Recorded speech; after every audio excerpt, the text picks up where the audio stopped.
38 साल के अनिल का दिल अपने कमरे में जाते समय 25 साल के युवा सा धड़क रहा था। आने वाले लम्हों की कल्पना ही उसे की सांसों को बेकाबू के दे रही थी, शरीर में झुरझुरी सी पैदा कर रही थी। आज उसकी सुहागरात है। इस रात को उसने अपने सपनों में इतनी बार जिया है कि इसके हकीकत में बदलने के लेकर उसे विश्वास नहीं हो रहा है। बेशक वह मंजू को पैसे देकर ब्याह कर लाया है, तो क्या हुआ है, तो उसकी पत्नी ही है। और फिर दुनिया में ऐसी कौन सी शादी होगी जिसमें पैसे नहीं लगते, किसी में कम तो किसी में थोड़े ज़्यादा। 10 साल पहले जब छोटी बहन वंदना की शादी हुई थी, तब पिताजी ने उसकी ससुराल वालों को दहेज में क्या कुछ नहीं दिया था। नकदी, गहने, गाड़ी सभी कुछ तो था। तो क्या इसे किसी ने वंदना के लिए दूल्हा खरीदने कहा था? नहीं ना। फिर वह मंजू को लेकर इतना सोच रहा था। कहने दो जिसे जो कहना था। मुझे तो आज रात सिर्फ अपने सपनों को हकीकत में बदलते देखना है। दुनिया का वह वर्जित फल चखना है जिसे खाकर इंसान बोरा हो जाता है। मन में फूटते लड्डुओं का स्वाद लेते हुए अनिल ने सुहागरात के लिए सजाए हुए अपने कमरे में प्रवेश किया। अब तक उसने जो फिल्मों और टीवी सीरियलों में देखा था, उसके ठीक विपरीत मंजू बड़े आराम से सुहाग सेज पर बैठी थी। उसके शरीर पर शादी के जोड़े की जगह पारदर्शी नाइट देखकर अनिल को अटपटा सा लगा, क्योंकि उसको तो ये सोच सोच कर ही गला सूखे जा रहा था कि वह घूंघट उठाकर मंजू से बातों की शुरुआत कैसे करेगा। मगर यहाँ का माहौल देखकर उसे लग रहा जैसे कि मंजू तो उससे भी ज्यादा उतावली हो रही है। अनिल सकुचाया सा बैठ के एक कोने में बैठ गया। मंजू थोड़ी देर तो अनिल की पहल का इंतजार करती रही, फिर उसे झिकझिकाते देखकर खुद ही उसके पास खिसक आई और उसके कंधे पर अपना सर टिका दिया। यंत्र से अनिल के हाथ मंजू के इर्द गिर्द लिपट गए। मंजू ने अपने आप को हल्का सा धक्का दिया और वे दोनों ही बेड पर लुढ़क गए। मंजू ने अनिल के ऊपर झुकते हुए तो अनिल बावला सा हो उठा। उसके बाद तो अनिल को कुछ भी होश नहीं रहा। प्रकृति ने जैसे उसे सब कुछ एक ही लम्हे में सिखा दिया। मंजू ने उसे चरम तक पहुंचाने में पूरा सहयोग दिया था। अनिल का यह पहला अनुभव ऐसा जैसे गूंगे को गुड़ का स्वाद, जिसके स्वाद को सिर्फ महसूस किया जा सकता है, बयान नहीं। एक ही रात में अनिल तो जैसे जोरू का गुलाम ही हो गया था। आज मंजू ने उसे वह तोहफा दिया था जिसके सामने सारी बादशाहत फीकी थी। सुबह अनिल ने बेफिक्री से सोती हुई मंजू को नजर भर कर देखा। सब कुछ सामान्य ही था उसमें, कद काठी, रंग रूप और चेहरा मोहरा सभी कुछ। मगर फिर भी रात जो खास बात हुई थी उसे याद करके अनिल मन ही मन मुस्कुरा दिया और सोती हुई पत्नी को प्यार से चूमता हुआ कमरे से बाहर निकल गया। मंजू जैसी भी थी, अनिल से तो 21 ही थी।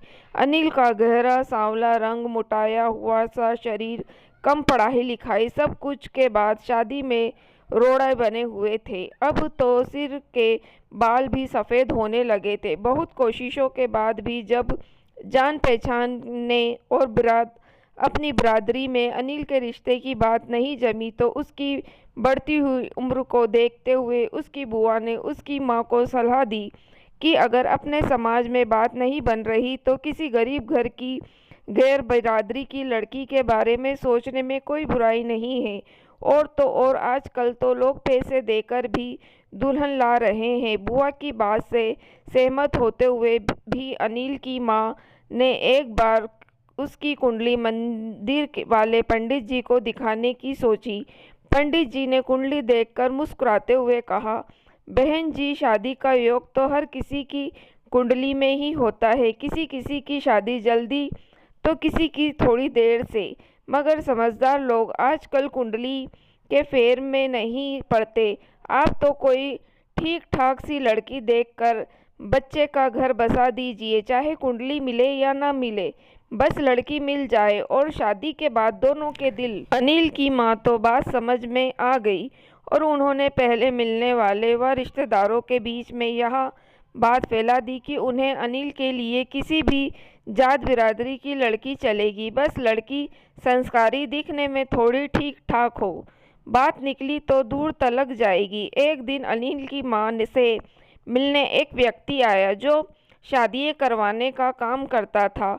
उसी ने उन्हें मंजू के बारे में बताया और अनिल से उसकी शादी करवाने में एवज में 20,000 रुपये की मांग की। अनिल अपनी माँ और बुआ के साथ मंजू से मिलने उसके घर गया। बेहद गरीब घर की लड़की मंजू अपने 5 भाई बहनों में तीसरे नंबर पर थी। उससे छोटा एक भाई और भाई से छोटी एक बहन रीना। मंजू की 2 बड़ी बहनें भी उसी ही की तरह खरीदी गई थी। 25 साल की युवा मंजू उम्र में अनिल से लगभग 12-13 साल छोटी थी। एक कमरे में के छोटे से घर में इतने प्राणी कैसे रहते होंगे, यह सोचकर ही अनिल हैरान हो रहा था। उसे तो यह सोच कर हंसी आ रही थी, कैसी परिस्थितियों में ये बच्चे पैदा हुए होंगे। खैर, मंजू को देखने के बाद अनिल ने शादी के लिए हाँ कर दी। अब यह तय हुआ कि शादी का सारा खर्चा अनिल का परिवार ही उठाएगा और साथ ही मंजू के परिवार को 2 लाख रुपए भी दिए जाएंगे ताकि उनका जीवन स्तर कुछ सुधर सके। 50,000 रुपये एडवांस देकर अनिल और मंजू की शादी का सौदा तय हुआ और जल्दी ही घर के 4 जने जाकर मंजू को ब्याह कर ले आए। बिना किसी बारात और शोर शराबे के मंजू उसकी पत्नी बन गई।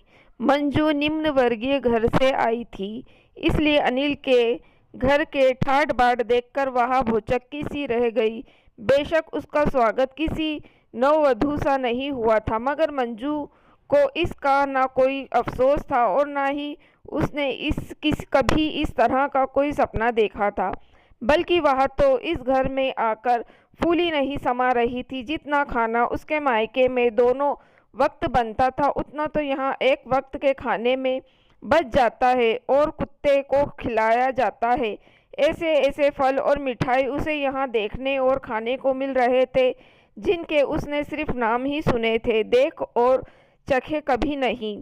अगर मैं अनिल के दिल की रानी बन गई तो फिर घर की मालकिन बनने से मुझे कोई नहीं रोक सकता। मंजू ने मन ही मन सोच लिया कि आखिरकार उसे घर की सत्ता पर कब्जा ही करना है। सुना है कि पुरुष के दिल का रास्ता उसके पेट से होकर जाता है। नहीं, पेट से होकर नहीं, बल्कि उसकी भूख की धनानी संतुष्टि से होकर जाता है। फिर भूख चाहे पेट की हो, धन की हो या फिर शरीर की हो।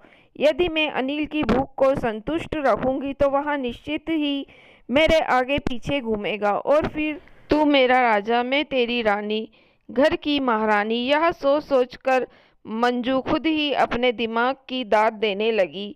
बनो दिल की रानी। अपने इस प्लान के मुताबिक मंजू रोज दिन में 2 बार अनिल को आई लव यू स्वीटी का मैसेज भेजने लगी। लंच टाइम में उसे फ़ोन करके याद दिलाती कि खाने का टाइम पर खाना खा लेना। वह शाम को सज धज कर अनिल को उसके इंतज़ार में खड़ी मिलती। रात के खाने में भी वह अनिल को गर्मा गर्म फुलके अपने हाथों से बनाकर ही खिलाती थी, चाहे उसे घर आने में कितनी भी देर क्यों न हो जाए, और खुद भी उसके साथ ही खाती थी। यानी हर तरह से अनिल को यह महसूस करवाती थी कि वह उसकी ज़िंदगी में सबसे विशेष व्यक्ति है और हर रात वह अनिल को अपने क्रियाकलापों से खुश करने की पूरी कोशिश करती थी।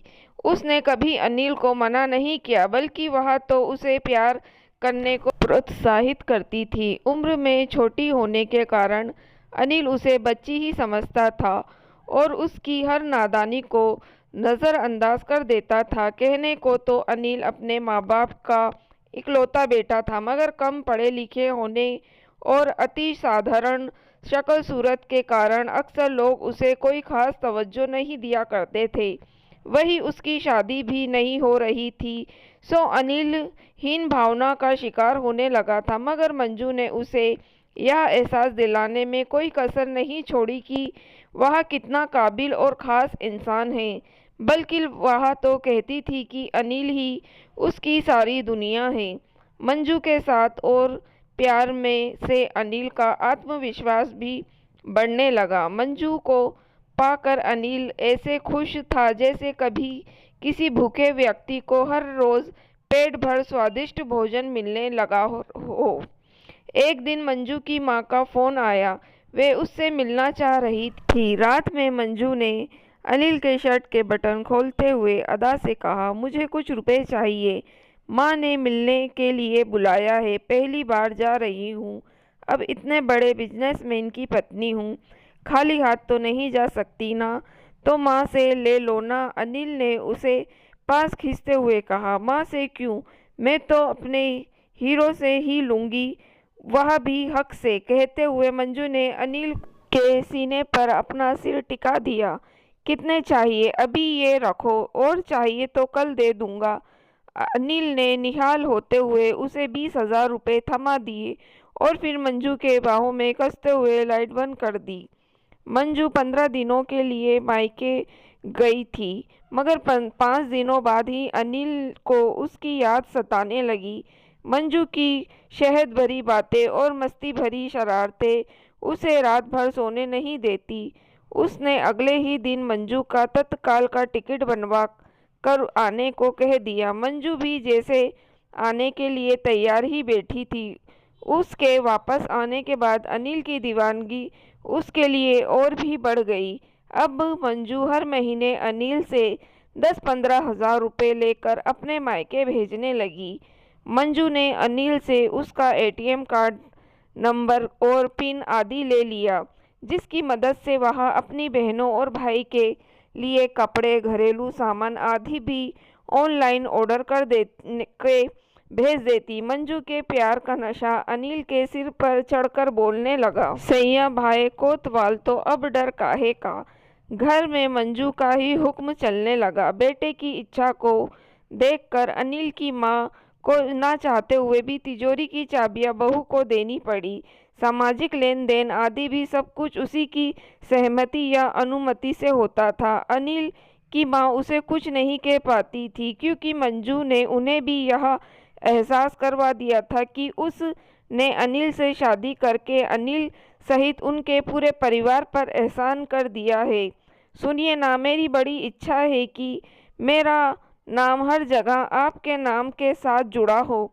एक दिन मंजू ने अनिल से बड़े ही अपनेपन से कहा, अरे इससे अच्छी ही क्या बात है, वह तो जुड़ा ही है। देखो तुम मेरी अर्धांगिनी हो, यानी मेरा आधा हिस्सा। इस नाते मेरी हर चल अचल संपत्ति पर तुम्हारा आधा हक हुआ ना।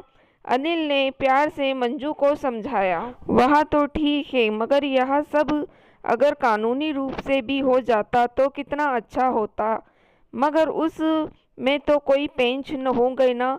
चलो रहने दो, बिना मतलब आप परेशान हो जाओगे। मंजू ने बालों को लटकाते हुए उंगलियों में लपेटते हुए कहा, मेरी जान, मेरा तन मन और धन सबकी मालकिन ही तुम हो।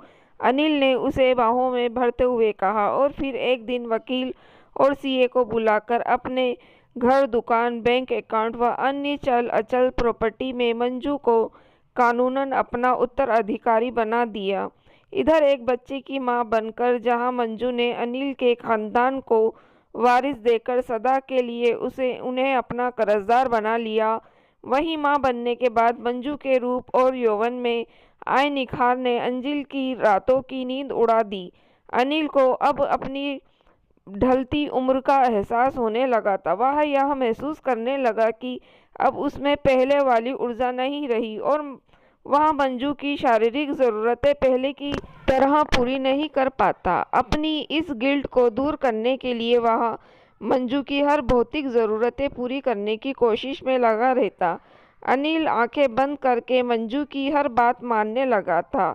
मंजू बेशक अनिल की प्रॉपर्टी की मालकिन बन गई थी, मगर उसने भी अपने दिल का मालिक सिर्फ और सिर्फ अनिल को ही बनाया था। वह यह बात कभी नहीं भूल सकी थी कि जब उसके आस पड़ोस के लोग उसे खरीदी हुई दुल्हन कहकर हिराकत से देखते थे, तब यही अनिल कैसे उसकी ढाल बनकर सामने खड़ा हो जाता था और उसे दुनिया की चुभती हुई निगाहों से बचाकर अपने दिल में छिपा लेता था। उसकी सास ने उसे कभी अपने खानदान की बहू जैसा सम्मान नहीं दिया था, मगर फिर भी अपनी स्थिति से आज वह खुश थी। उसने बहुत ही योजना अनुसार अपने परिवार को गरीबी के दलदल से बाहर निकाल दिया था। मंजू ने मोमबत्ती की तरह खुद को जलाकर अपने परिवार को रोशन कर दिया था।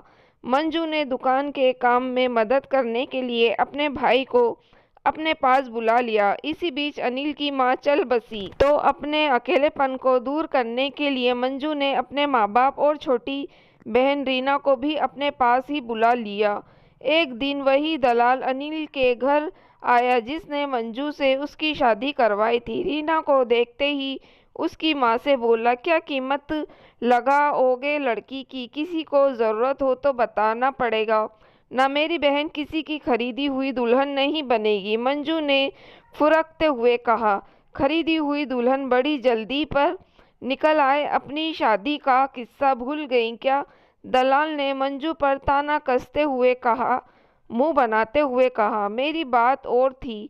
मैं तो बिना सहारे की बेल थी जिसे किसी न किसी पेड़ से लिपटना ही था, मगर रीना के साथ ऐसा नहीं है। देर आए दुरुस्त आए, कुदरत ने अनिल के रूप में सिर पर छत दे दी है और पाँव के नीचे ज़मीन भी। अभी मैं जिंदा हूँ और अपनी बहन की शादी कैसे करनी है यह हम खुद तय कर लेंगे। आप जा सकते हैं, लेकिन हाँ, अनिल को मेरी ज़िंदगी में लाने के लिए मैं सदा आपकी कर्जदार रहूंगी। धन्यवाद। मंजू ने दलाल से हाथ जोड़ते हुए आभार जताया। वहीं पीछे खड़ा अनिल मुस्कुरा रहा था। उसके दिल में मंजू के लिए प्यार के साथ साथ इज्जत भी बढ़ गई थी। दोस्तों, अगर आपको कहानी पसंद आई हो तो प्लीज़ आप मेरे चैनल को सब्सक्राइब ज़रूर कीजिएगा और मेरी वीडियो को लाइक और शेयर भी ज़रूर कीजिएगा। Thank you for watching.